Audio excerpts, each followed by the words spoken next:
This is the cardiovascular system, chapter 20. In this chapter, we're going to be looking specifically at the blood vessels and circulation. So when we look at the blood vessels themselves, the structure and the function of them, we're going to break the blood vessels into different types. You have the arteries. Arteries always carry blood away from the heart. They have very thick walls, and they have the highest pressure. Arterioles, they are also carrying blood further away from the heart. The diameter is going to be smaller than that of an artery. It's going to slow the blood flow down a bit. It's going to help with the regulation of the blood pressure. The capillaries have the thinnest of the walls. This is the site of where the gas and nutrient exchange actually occurs. And then the venules, these will connect the capillaries to the veins. And then the veins are the blood vessels that return the blood to the heart. They have very thin walls. They have the lowest pressure. So as blood leaves the heart, it's going to flow into the arteries, the arterioles, capillaries, venules, veins, and then the heart again. And that is what this is just showing some examples, excuse me, of this blood flow pattern, if you will. Leaving the heart, leaves by the arteries. Now, some people will want to say, oh, well, the arteries have a high concentration of oxygen. Only in systemic flow, because with the pulmonary circulation, that blood flow to the heart or to the lungs and back to the heart again, those arteries are very low in oxygen. So that's why I prefer that you learn the arteries, regardless of what the oxygen concentration is. Arteries are always bringing blood away from the heart, and then your veins are bringing it back to the heart. And this is showing the capillaries, where that exchange actually occurs of the gases, the nutrients, and waste products. So you're going to go arteries, arterioles, capillaries, venules, and back to veins. With the blood vessels, there are 3 different layers. This is true of all of them except for capillaries. You have the innermost layers, the tunica intima. It's smooth. The lining of it is very smooth. It's composed of, if I can talk, epithelial and connective tissue. Capillaries only have 1 layer, and this would be the layer that they have. The tunica media is the middle layer. It's composed of smooth muscle. This is much thicker in arteries than it is in veins because the pressure is much greater in arteries than it is in veins. Why? Because the arteries are receiving the blood from the heart, very high pressure coming out.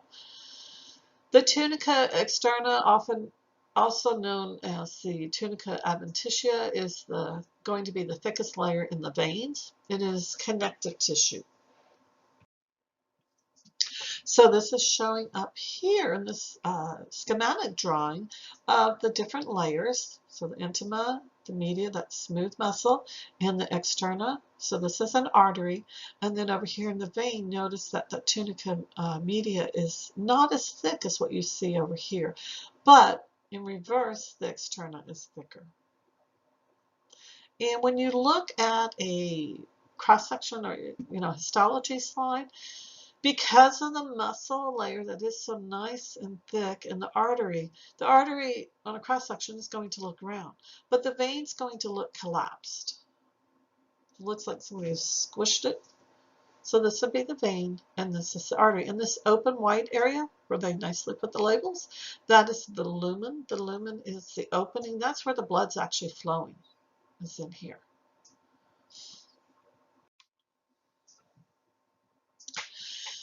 So we're going to look at all these in a little bit more detail. The arteries, you have elastic arteries and muscular arteries. Elastic arteries, they have a lot of elastic fibers in them, very large diameter. They can expand and then recoil in response to that blood flow and the blood pressure. Muscular artery has fewer elastic fibers and smaller diameter to it, so further away from the heart typically. The arterial has a small diameter. It's going to help slow down the blood flow, which is going to result in decreasing blood pressure. So as the blood vessels leaving the heart, if you look at, say, the aorta, the largest artery is the largest blood vessel itself in the body. If you follow the pathway, think of like a map, a road map with all, the different roads. And it's kind of like the heart would be a big city like Houston, and you're going to have the arteries leaving and the veins coming back. Those are the major interstates coming into town. Well, as you leave Houston on major interstate, right around Houston, it's multi-lanes of traffic. But as you move further away, you have exits branching off of the interstate. Well, that's kind of like your arteries are getting smaller as you branch, as you extend to service different areas of the body. You branch to feed the kidney, you branch to feed the liver, you branch to feed the intestines. You're going to continue on down, just like that road map continues from interstates, then maybe down to a divided highway. Well, now you're branching down into the arteries into, say, the leg. The road map, you're going to have county roads branching off. Those are going to be your arterials. And then you're going to have here in Texas, which was new to me, the FM roads, the farm to market. It took me a while to figure out what FM stood for. The smaller routes, country roads, county roads, etc. You have this continued branching into smaller and smaller. Well, the blood vessels, you start with the nice thick diameter elastic artery, and then it's going to branch to the muscular artery that's smaller diameter, and then that's going to branch into the arterioles. And you keep getting smaller and smaller diameter. You do see differences in the makeup of the walls. Notice between elastic artery, the thinner tunica externa, but it's thicker in a muscular artery. You do have these elastic fibers in here. And then look at the arteriole.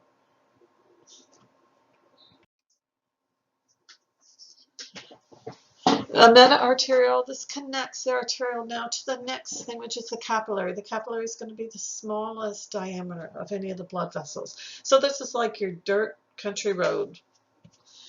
The meta-arteriole is going to help regulate the blood flow through that capillary bed where all the capillaries are. It contains precapillary sphincters. These are circular smooth muscles. A sphincter is usually a circular muscle. It's going to surround the capillary where it connects to the meta-arteriole. Usually it's closed, and so blood flows through the main thoroughfare. It's like a vascular shunt. It's open when you need more blood flow to that area, and this will make more sense in this picture. So here's your arteriole right here. This area right here is known as the meta-arteriole. It's the shunt. So here it says precapillary sphincters. So if these circular muscles are closed, the only place that the blood can go is through the thoroughfare right here. So if you need a lot of blood flow in this particular area, this is the capillary bed that has several of these capillaries. So each one of these is an individual capillary. Blood is flowing from the arterial through the capillary bed to the venule. So if there's not a lot of need for blood right now, this tissue still needs blood, but it's just going to flow through the thoroughfare. So normally these are closed. If these precapillary sphincters open, then it would allow the blood to flow all through here. So you would get more exchange occurring in this area. So it just regulates. Right now it's showing it closed. Well, maybe the circumstances in 5 minutes will change and it needs to open it up so it can regulate the blood flow through there. So the capillaries, you see how they're in that capillary bed. That, as I said earlier, is the site. That is where the gas exchange occurs. That's where the nutrient exchange occurs. That's where waste exchange occurs. How does it occur? Because the walls of the capillaries essentially are leaky. There's 3 different types of capillaries. And remember, the capillaries are only one layer, only the tunica intima. So they're only basically one layer thick, so they're very thin so that these substances can leak in and leak out. Continuous capillaries are the most common type of the three. They have the complete endothelial lining. They have tight junctions holding the cells together. There are what we call intracellular clefts, these little openings where exchange can occur. And I have pictures of these I'll show you. It might be a little bit easier to understand with a picture. Fenestrated capillaries, that just means it has pores in the lining, the endothelial lining. And the advantage of having those pores, fenestration means pores, is that it will allow for larger molecules to pass through. This is fairly common in the capillaries that are found in the small intestines and the kidneys. And why is that important? Well, in the small intestines is where most of the absorption of the nutrients from that wonderful food you ate occurs. So you're trying to get that into the blood. So you want to have larger openings so you can get all of those wonderful things in. The kidneys, it makes sense because that is where the purpose of the kidneys is to filter the blood. You want to take out waste products, etc. And so it makes sense to have those pores so larger waste items can also pass through. And the third type of capillary, sinusoid capillaries, these are the least common. They're flattened. They have an extensive intercellular gaps plus the fenestrations. So now you can have a lot of large molecules pass through. These are found in the liver, the spleen, bone marrow, lymph nodes, and some of your endocrine glands. So, like I said, this might be a little bit easier to see with the drawing. So here is the tunica intima, that endothelial layer. These clefts, that's just the connection points between cells. So here's one cell, here's another one, here's a third cell. You have a basement membrane around it like you normally do. That connects the epithelial tissue to the underlying connective tissue. So things can pass between these intercellular clefts. They can move out. The fenestrated, now you've got all these pores in here. So you can see how larger things in a higher quantity can pass through. And then the sinusoids where you have these extra large openings.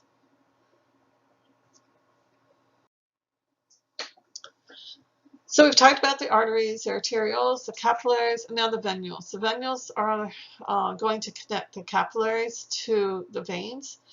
So now it's kind of like you're heading back towards Houston, you're heading back towards a big city. So you got off the country road, now you're starting to head on the divided highway. You're getting a little bit larger. You have all these incoming roads. So you're going to have all these capillaries feeding into the venules. So the diameter is a little bit larger to accommodate all this increased blood flow as it's heading, now starting to head back towards the heart. So the venules flow into veins. So now you're on the interstate. You've got all these highways coming in, all these entrances, on-ramps coming in, feeding in. So the diameter is going to get larger and larger. The veins return blood to the heart. Now their walls are thinner than arteries. There's lower pressure, so you don't have to have that thick muscular wall. The lumen, as we saw in that one cross section, that opening where the blood actually flows, is large. It's irregular. Veins often contain valves. Because there's less pressure, the arteries, the pressure is higher, so it's constantly, as the heart's beating, forcing the blood in one direction. Well, the blood pressure is decreasing by the time you get to the veins. So how do you prevent backflow? How do you prevent that low pressure, the blood from going the wrong way? You have valves, and the valves help keep the blood flowing in one direction. If you've ever donated blood or had to get a blood sample taken, let's say in your arm, and they clean the arm, and you notice how the technician is always, she's trying to, he or she, they're feeling around the vein. You ever wonder what they're doing when they're kind of feeling around? They're trying to feel for the valves. You can feel them, and you don't want to stick the needle through a valve. So they're trying to find the valve. So because like I say, you can feel it. It feels like a little bump, and you don't want to go through it. You're getting your placement correct. hopefully. So with your venule, notice smaller wall. Now you're increasing larger and larger, or thicker and thicker as you get to larger and larger veins. And then notice here, this is showing the cross section with the valve there. This is just showing that the circulatory system acts as a blood reservoir and how the veins themselves are a reservoir. When you look at the circulation and percentage of where the blood is, only at one particular time, only about 7% of the blood's in the heart. About 9% of it's in the pulmonary circulation, 84% systemic, which makes sense because, I mean, pulmonary, you're only talking about to the lungs and back. Systemic is everything else. But notice here that the majority of this 84%, the majority of it is in the veins. And they even have that broken down. In terms of blood flow, that's referring to the movement of the blood through the vessels. Resistance is anything that's going to slow that blood down, that flow of it down. Blood pressure is the force that's exerted by the blood on the walls of the blood vessels or in the heart chambers itself. Usually you measure blood pressure in the brachial artery. When you look at blood pressure, and we're talking about arterial blood pressure because you're measuring it in the artery. Systolic pressure is the top number. It is, excuse me, the pressure from the ventricles contracting. So they're forcing that blood out. Diastolic pressure is the bottom number, and that is the pressure during ventricular relaxation. So they used to always say average pressure should be around 120 over 80. Now they're kind of saying 110 over 70, whichever number you want to use. We'll average it. We'll say 115 over 75. So the systolic pressure would be the 115. The 75 would be the diastolic pressure. Pulse pressure is when you take systolic pressure minus the diastolic pressure. So in this case, you would go 115 minus 75. The mean arterial pressure, which is abbreviated as MAP, is the average pressure in the arteries. And so this graph is just showing the systolic pressure, the diastolic pressure, and it's comparing. It's really kind of neat to see as you go through the aorta, which has high pressure, the elastic arteries starting to decrease, muscular arteries going down, and the arterioles, notice now that pressure, and this is the mean arterial pressure. Capillaries, by now, we're definitely going down. The venules, medium, large, and look at the vena cava, superior vena cava and inferior vena cava. It's where the pressure is the lowest. So when you measure blood pressure, you're measuring it in the artery. Just FYI, when you do a venipuncture, when you have to take a blood sample, it's called a venipuncture. I had someone ask me about this before. Because you're puncturing a vein, and why do you draw blood from a vein instead of an artery? There's a few times where they have to do something with an artery and you really have to know what you're doing because the pressure's so high. You're taking blood from the vein because look how much lower the pressure is. It's not going to be squirting out at you. That's also just FYI, if someone does have an injury and they have lacerated or cut a blood vessel, if they have cut one of your major vessels, number one, you better stop the bleeding right away before they bleed out. If the blood flow is continuous, then you have severed a vein.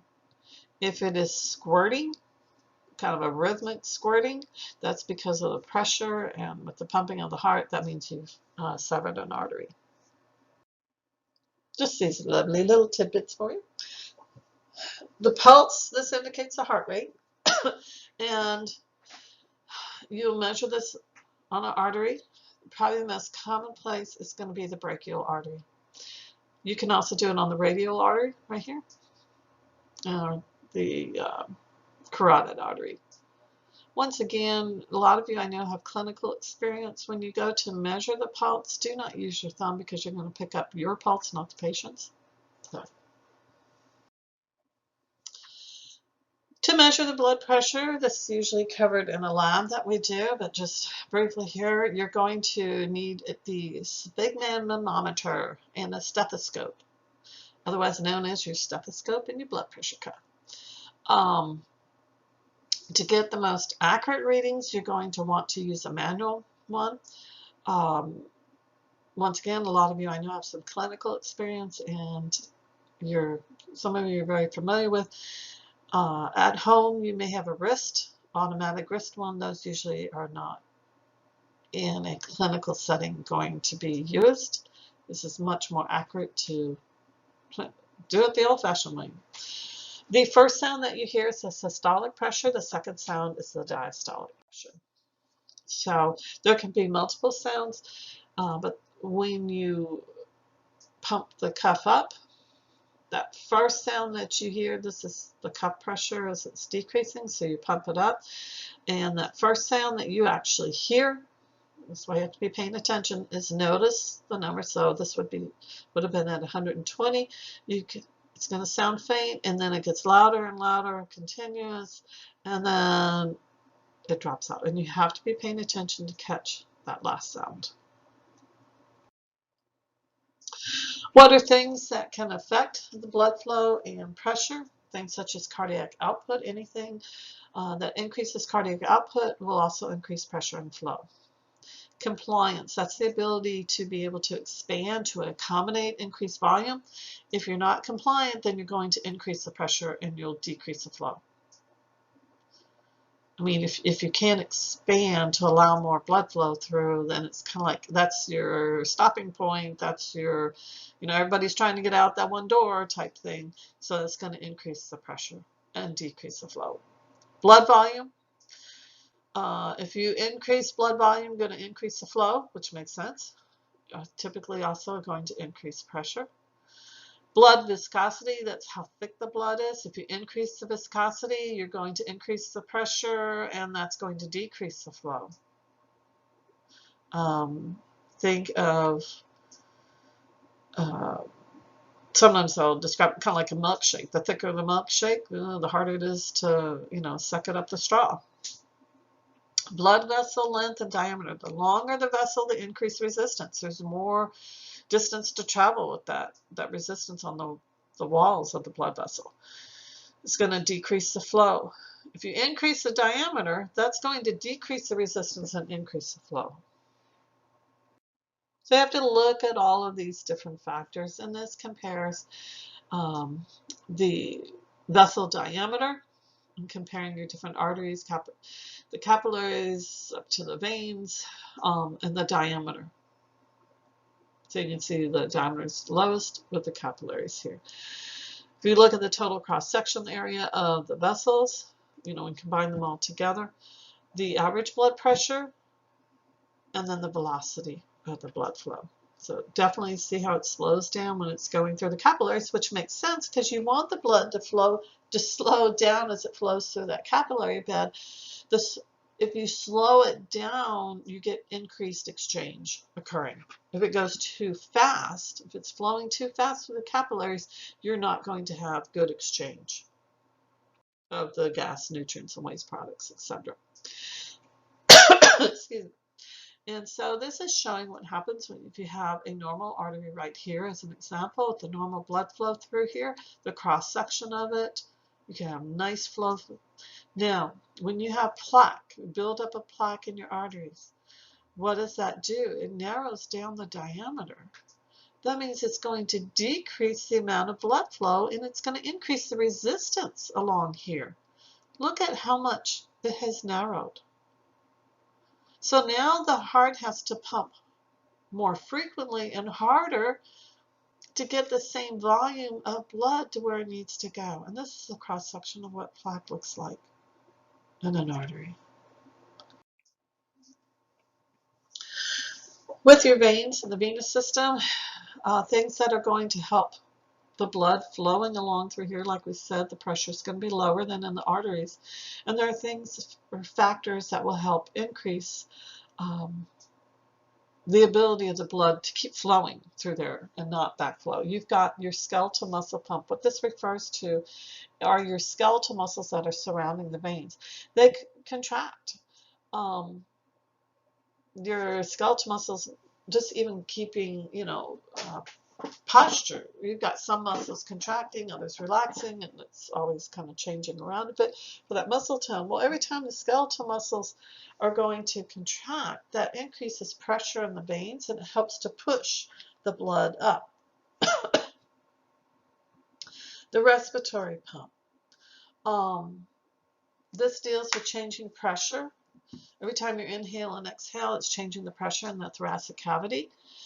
That's going to help promote blood flow, returning to the thoracic cavity area, which is where the heart is.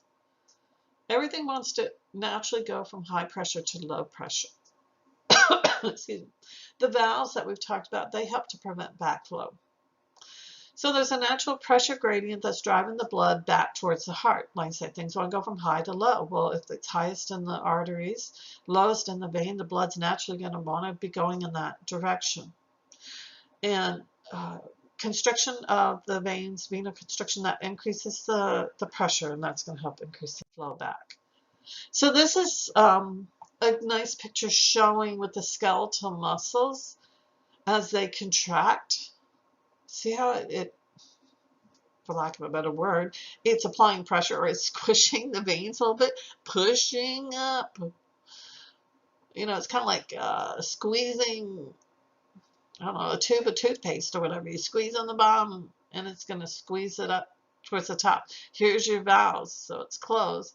Now you squeeze, this blood's going to go up here, then the valve's going to close.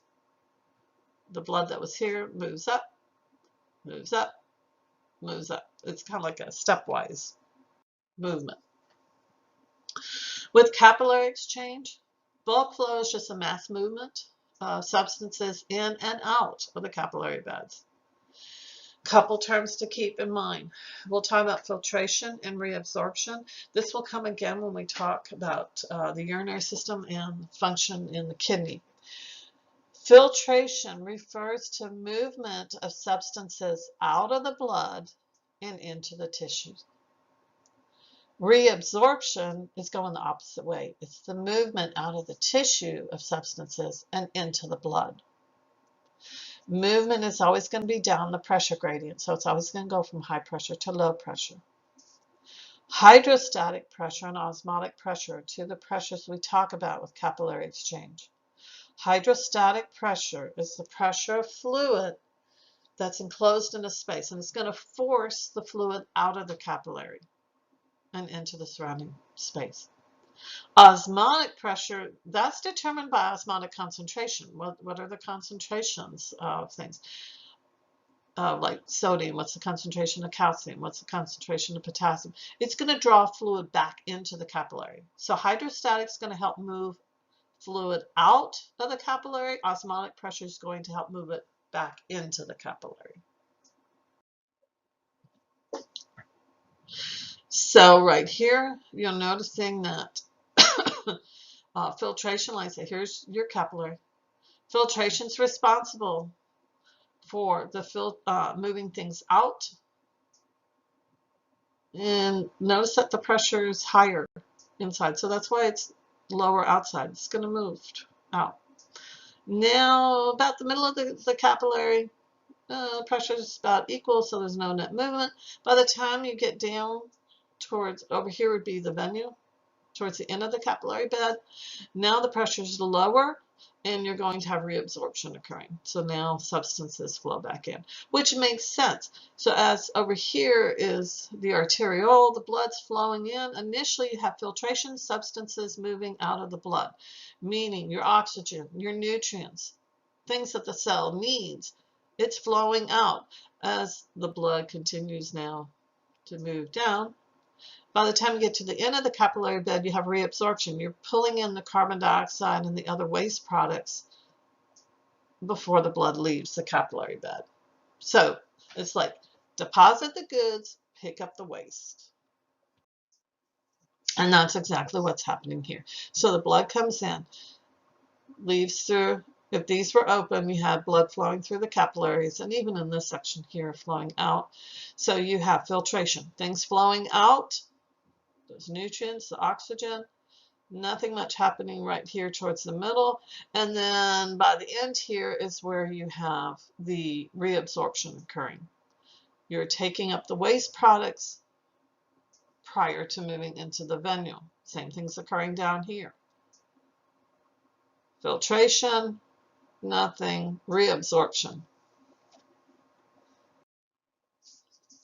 Now, if you notice on there, you spend a lot more time filtering, having things leaving the blood. More fluid is leaving the capillaries than what you return at the end of that capillary bed. So you have more fluid leaving than what returns. So what happens to that excess fluid? Well, we don't all swell up like a balloon, thank goodness. So what happens to all that excess fluid? It's going to be drained by the lymphatic capillaries. This is part of the lymphatic system, which ultimately is going to return that fluid to the blood. And then this picture, it's a nice picture showing here's the arterial, blood's flowing this way. Some of it comes down here through this entire capillary bed. Excuse me. So you have your filtration occurring, all that fluid's leaving, and then back over here is where you have the reabsorption occurring. The green are your lymphatic, what we call the lymphatic capillaries. They are absorbing all this excess fluid that did not get reabsorbed here. And we'll study this separately, just very briefly. Know that it's like a one-way system. The fluid, once it's in the lymphatic capillaries and these lymph vessels, we call it lymph. So it's very similar to the plasma blood. It just doesn't have red blood cells in it. And it will eventually be returned to the blood because you want the blood volume to remain overall relatively constant. Now, the amount that's flowing to a particular area may change a little bit depending on circumstances at that particular moment, but overall the blood volume needs to remain about the same. So how do you maintain that when you're losing more fluid in the capillary beds than you're reabsorbing? It's due to the lymphatic vessels. So how do you regulate the vascular system to help you maintain homeostasis? This can be done by neural regulation, endocrine regulation, autoregulation, and resource allocation. And this busy chart kind of shows some of this. Autoregulation up here, just resting normal conditions, going to redistribute the blood as it's needed, depending on what's going to happen here. If oxygen levels decrease, carbon dioxide levels increase, you're going to start to relax some of those precapillary sphincters. You're going to increase blood flow. You're going to have these are vasodilators, so they dilate the vessels till you restore homeostasis over here. If you want to take a look at neural mechanisms, blood pressure, there's going to be different centers that are regulating this. Whether it's sympathetic, it's going to increase, parasympathetic decreases. Blood chemistry, it's going to be looking at different things such as norepinephrine, acetylcholine levels. The endocrine system, there are various different hormones that can be released that can help to restore homeostasis. Remember, everything is about homeostasis, keeping everything in that nice balance. Neuroregulation, there's several different cardiovascular centers in the brain. One of them is the medulla oblongata. It responds to changes in blood pressure. It responds to changes in oxygen concentration. A big stimulus is carbon dioxide concentration and hydrogen ions. And it will adjust the heart rate depending on what these levels are. Baroreceptors, these are stretch receptors. So there are vascular baroreceptors in the aortic sinuses and carotid sinuses. There's also some in the vena cavas and in the right atrium, and they will adjust as well. If they're stretching too much, then they make those adjustments on the heart rate, which is also going to adjust blood pressure. Chemoreceptors are monitoring concentrations, once again, of oxygen, carbon dioxide, and hydrogen ions, and will make those appropriate adjustments as needed. If you have increased blood pressure, that's going to increase or stimulate the baroreceptor firings. You're going to have an increase in cardiac inhibitor centers, decrease cardiac accelerator centers, decrease vasomotor centers. What is all this going to do? Decrease your cardiac output, which is your heart rate and your stroke volume. Increase vasodilation so that the blood pressure drops. And the reverse happens if you have decreased blood pressure. You're going to want to increase that cardiac output. You're going to want to increase vasoconstriction so that the blood pressure increases. Endocrine regulation. Epinephrine and norepinephrine are going to increase the heart rate. Those are both usually released by the sympathetic nervous division. Antidiuretic hormone, this is going to trigger reabsorption of water in the kidneys. That's going to increase the blood volume, and in turn that will increase pressure. The renin, angiotensin, aldosterone will increase blood pressure. It will increase the blood volume. Erythropoietin stimulates the production of red blood cells. That in turn increases your blood volume then. The atrial natriuretic hormone produces or promotes the loss of sodium and water. That's going to result in decreasing blood volume and decreasing blood pressure. And so this chart shows, for the as an example of decreasing blood pressure or decreasing blood volume, long-term, short-term. What's going to happen? Short-term, activate the sympathetic nervous division.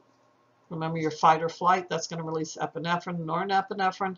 That's going to increase cardiac output. That's going to increase your peripheral vasoconstriction. In turn, those will increase in an increase in blood pressure. So it restores it. For long term, if you have decreased blood pressure long term, it affects the kidneys. Are going to start to release these two hormones, which then activate the antidiuretic hormone. That's going to stimulate thirst. You're going to increase over here the red blood cell formation. These two things together increase the blood volume, which is also then going to help restore back to the appropriate blood pressure, appropriate blood volume. What are the effects of exercise on vascular homeostasis? I think a lot of you probably are somewhat, familiar with this. With regular exercise, that's going to increase your heart function. It will increase the size and mass of the heart a little bit, not too much. It increases the efficiency of the heart. It will help to reduce plaque formation, which, remember, that's that buildup of plaque in the arteries that slows the blood flow down, causes more resistance, etc. So it helps to reduce that. It helps to reduce blood pressure. And overall, all these combined, it helps to reduce the risk of heart attack.